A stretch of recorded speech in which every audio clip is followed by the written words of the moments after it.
చాలా మంది ఇంటి పేరు పెట్టుకుంటారు. ఇంటి పేరు కాకుండా ఆలివ్‌నే పేరుగా పెట్టుకున్నారు. ఇంటి పేరుగా ఏంటిది? నా పేరు కంటే నా బ్రాండ్ పేరు నాకు ముఖ్యం మేడం. హ్మ్.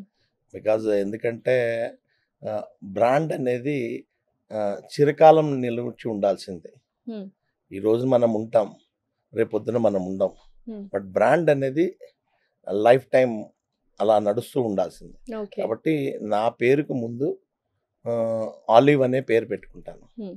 అలా. అలా ఓకే. నడుపుతున్నామండి. అయితే ఈ మధ్య కాలంలో నిజాయితీ గల మనుషులే కరువైన రోజులివి. అలాంటిది మీరు నిజాయితీ గల స్వీట్స్‌ని అమ్ముతున్నారు. ఏంటసల ఆ నిజాయితీ గల స్వీట్స్ అంటే ఏంటసలు? మేము ఈ మిఠాయి రంగంలోకొచ్చినప్పుడు దాదాపు ఒక 20 ఏళ్ల క్రితం హ్మ్. శుచిగల మిఠాయిల గురించి విన్నాం. హ్మ్. రుచిగల మిఠాయిల గురించి విన్నాం. హ్మ్.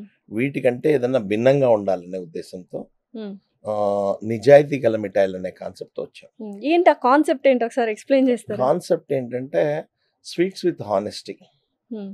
ఆహ్, మా దగ్గర కోవా ఉంది గదండీ! హ్మ్.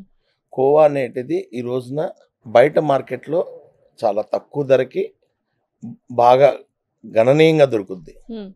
కానీ ఈ 20 ఏళ్ల చరిత్రలో మేము ఒక 100 గ్రాముల కోవా కూడా బయట కొనకుండా హ్మ్. మా దగ్గరకొచ్చిన పాలతో తయారు చేసిన కోవాతోనే మేము స్వీట్ తయారు చేస్తాం. హ్మ్. సో, ఇది మేమెంతో గర్వంగా చెప్పగలం. ఓకే. ఎందుకు గర్వంగా చెప్పగలమంటే ఒకానొక టైంలో అన్నా కొంతమంది కోవాని బయట కొని తీసుకొచ్చి హ్మ్. స్వీట్ చేస్తారు. హ్మ్. హ్మ్. బట్ అలా కాకుండా పూర్తిగా మా కోవాతోనే మేము తయారు చేసిన మా పాలు వచ్చిన హ్మ్. తయారు చేసిన కోవాతోనే చేయడం అనేది చాలా రేర్‌గా ఉంటారు. ఇప్పుడు పాలు కూడా కల్తీ అవుతున్నాయి అని వింటున్నాం సార్. పాల దగ్గర నుంచి మొత్తం అంతా కల్తీనే. సో, దాన్ని మీరెలా బ్యాలెన్స్ చేస్తున్నారసలు? కల్తీ లేకుండా పాల దగ్గర నుంచి రెస్పాన్సిబుల్‌గా ఎలా చేస్తున్నారు? అంటే ఇక్కడ పాల్లో కల్తీ ఉందా లేదా అనేది వాటన్నిటి కూడా ల్యాబ్ టెస్ట్ చేస్తుంటామండి.